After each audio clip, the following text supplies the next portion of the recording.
Hello, everyone. Today I'll be answering a question that's come in.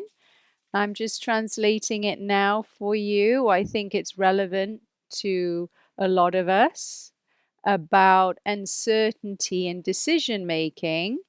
And Umar-chan asks about decision making and how she feels, or he, I don't know whether it's male or female, feels like there is clouded vision and big inner conflicts and many smaller conflicts about making decisions on sensitive subjects that really matter, such as finding love, understanding people, and the dynamics and our interrelationship to them. And so it's not like making a decision about, which chocolate should I eat out of the chocolate box, or what should I choose on a menu? Should I have fries that are sweet potato or just normal potato? This is big decision making.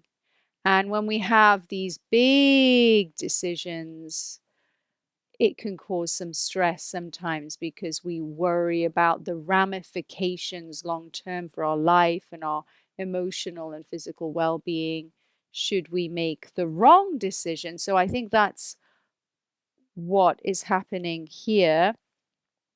And we also desire to really understand and see clearly what's going on in the situation so that we can have all the information and see clearly to make a decision that would be best for us and for everyone involved.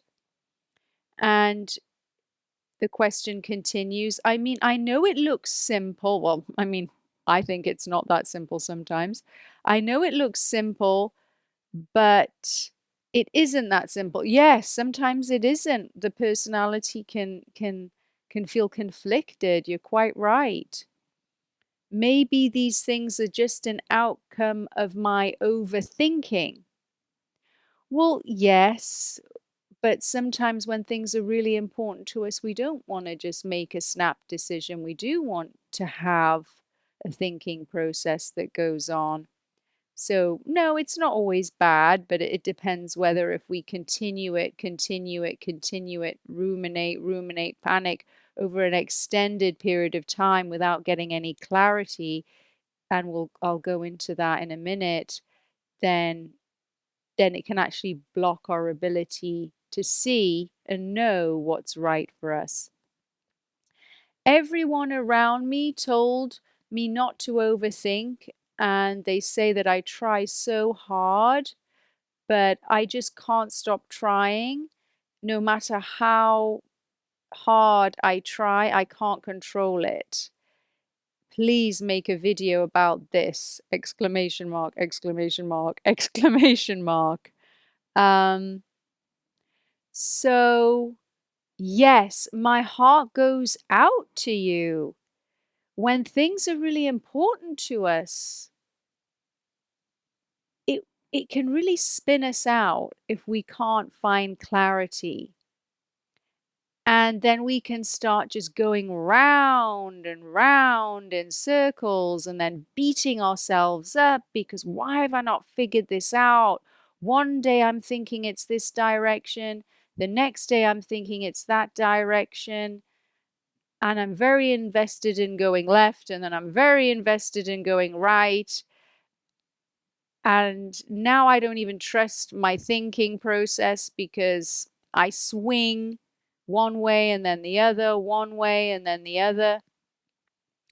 And if that is happening and we do have that swinging one way or another, it can be the personality's response to freezing. So when we've had things that are stressful in our past and our confidence has taken a hit, sometimes we start to just freeze up. It's a basic human response to stress, is to just freeze. And the freezing's trying to keep us safe.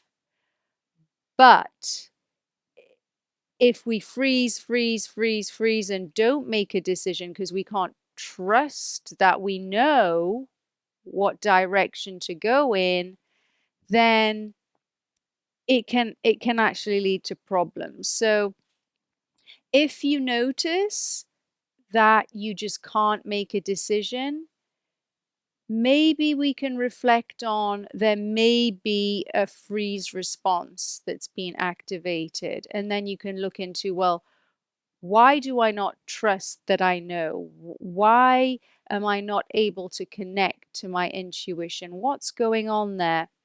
And it can be something as simple as just getting some rest, meditating, quieting the mind, setting an intention before the meditation or before we go for a walk in nature or before we go to bed at night, to let our subconscious and our inner intelligence connect dots while we're resting or while we're in silence, and then do the heavy lifting, do the work for us, and then allow the insight to spontaneously arise.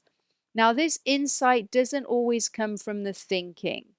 The thinking and the practical going into subjects, pros and cons, doing your research, that's a very mental level, and we can do that. We can gather all that information, but ultimately we need to kind of just stop after we've had enough time gathering information and just let go of trying to figure it out. It's like you have a jar and it has some mud in it, and we've shaken the jar and there's all this mud and the particles are all over the place in the water, and it's completely black. And there's all these ideas. If you imagine each mud particle or each particle that's floating in the water to be a possible direction or a pro or a con, or things we like and dislike, or what would happen if this or that. And all of the information is in all of those dots. They're all up in the air. All these thousands and maybe millions of dots up in the air. What do? We don't make a decision because we can't see, because it's black. The jar's black. We put the jar down and we rest. We do something else. We don't think about it anymore. We go, maybe watch a movie, maybe we go for a walk, maybe we hang out with friends, maybe we go do something which is not related to it at all. Walk away from it, knowing we've shaken the jar, we've gathered the information, we're walking away from it, we're letting go completely. And then what that does, that spaciousness, once we have let go of trying to figure it out in the mind space, it allows all of the particles to settle down in time, and then we can see clearly. And so, in order to get to a decision that's intuitive and connected to our inner intelligence beyond the mind, there has to be a process of just letting it go, trusting that there is an intelligence at work that's beyond the mind. It's beyond the mind. It's beyond the intellect. It's beyond the information. We have to let that go, pause, enter this space of, I have no idea what's going to happen, what insight's going to come through, and then trust that within that stillness, there will be an impulse, a very subtle impulse, or maybe a not so subtle impulse of knowing, ah, that's it. That's the direction. And if that doesn't work, and you've gone through the process of gathering all the information and then letting it go, gathering all the information and then letting it go, and then this isn't, an impulse coming through, then just use your common sense and just go in one direction or the other. And whatever happens, you're going to work it out. It's about focusing your intention in one direction. Let's just say, I'm going to have the orange chocolate instead of the hazelnut chocolate. And I'm going to enjoy the orange chocolate instead of the hazelnut chocolate. I'm going for the orange chocolate. And you make the best of the orange chocolate.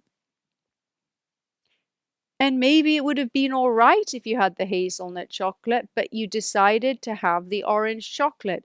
If you get an allergic reaction to the orange chocolate, you know, oh, in future I won't go for the orange chocolate, I'll go for the hazelnut chocolate.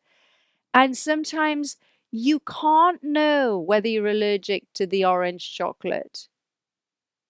You have to move forward into action. And so when we're having this freeze response, we're afraid of failure. And that's linked to perfectionism. And there is no perfection in the relative world. You will make mistakes. You will correct your route in life. You might not date a prince, you might kiss a frog. You're going to have things the personality deems as a disaster, maybe even. But the disaster, oh, my snake's being really naughty now, and it's not a disaster.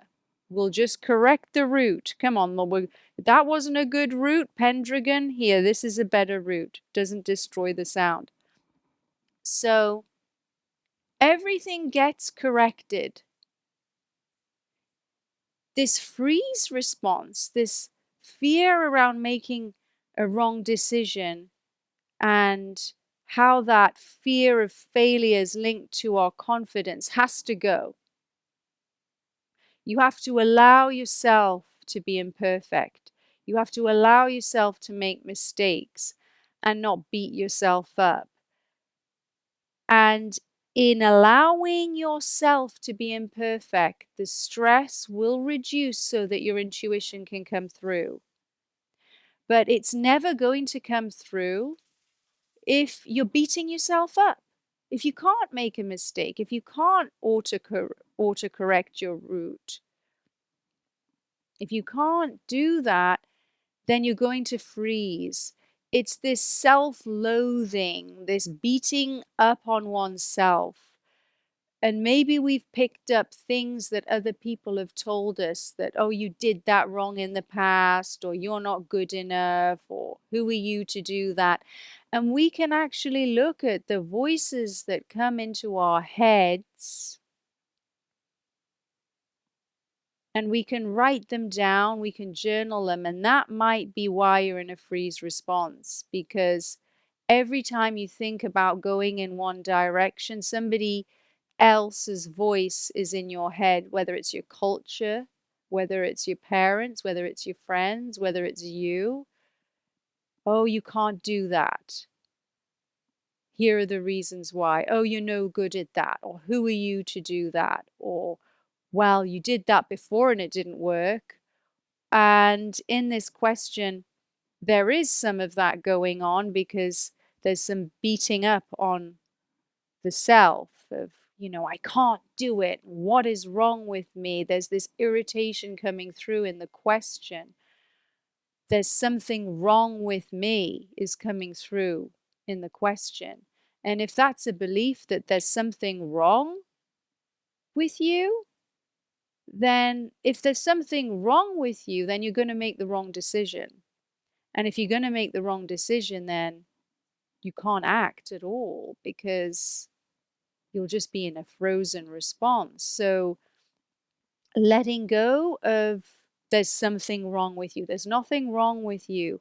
You actually have a really big heart. You care about people. You want to make the best decision because your heart space is so big. That's beautiful. But caring about others is great, but care about oneself too. How does the beating up feel? How does it make your heart space feel? Love yourself. Give yourself permission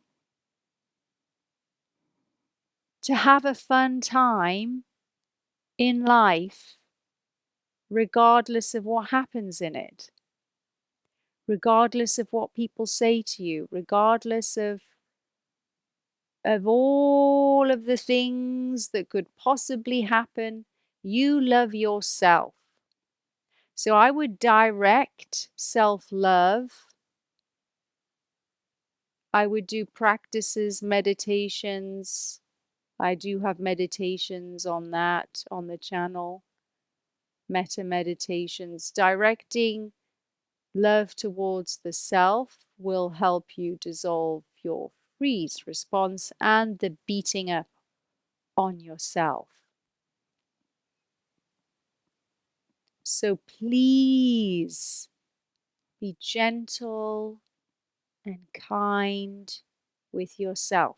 When Pendragon, ooh, ooh, when Pendragon went behind me, I didn't get angry with him. I didn't get angry with myself, like, oh, Aruna, why didn't you hold Pendragon in a way that he didn't go and ruin the sound on the video? Oh, why are you doing videos? Oh, you should get an assistant because you can't handle him on your own. And oh, things never work out when you're shooting animals. Stop shooting animals. Didn't go down that route. Why? Because I don't need things to be perfect. I don't need him to be perfect. I don't need the video to be perfect. I don't need the sound. We can correct it. Maybe if not, no big deal. We'll just have a blip in the video or I'll do it again, but probably won't. Because it's okay. Like you just have to keep going. Things, follow an 80-20 rule. I don't know whether you've heard of that before. The extra effort involved to get something 100% perfect is not worth it. Just get it 80%. And this perfectionism, it comes from wounding. It comes from people pleasing, fawning, feeling like you need to be perfect in order to survive in the world or to compete in the world or to receive love or to maintain love in a relationship, that you need to be perfect. That's not going to happen. The things that you get attached to will fall away in time. Everything. So we better get used to it now. And so my heart goes out to you. Thank you so much for writing in. And I hope that you can just let go and trust and know that whatever you decide, it's going to be okay. Everything's okay no matter what you decide. And if the personality deems your decision a failure in the future, you're not your personality. You're not your thoughts. You're not your emotions. You are something much greater than that, that cannot be touched, cannot be ruined, cannot be judged, that is pure no matter what happens to you. And when you make contact with that part, which is who you truly are, all of the fear will go away. And maybe there'll just be space to see, oh, this is just the mind doing its stuff. The thoughts are going to come and go, and you're not your thoughts. The emotions are going to come and go, and you're not your emotions. The circumstances are going to come and go, and you're not your successes, and you're not your failures. That's important. You're not your success and you're not your failure. You're beyond that, and you're not other people's opinions of you. Doesn't really matter. And so I hope you find love for yourself. And I hope that love radiates into everything you do and that you feel safe. And thank you again for writing in. And I hope this helps everyone else in the world. And what do you have to say, Pendragon, on the subject? Well, he just doesn't care what people think. And if he makes a decision, he doesn't really overthink it at all. And he doesn't beat himself up at all if he poops on me, which is really annoying. He just doesn't care. So maybe we can just all be like Pendragon.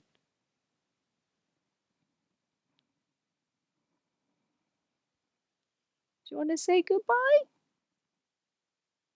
He's like, nah, he doesn't care.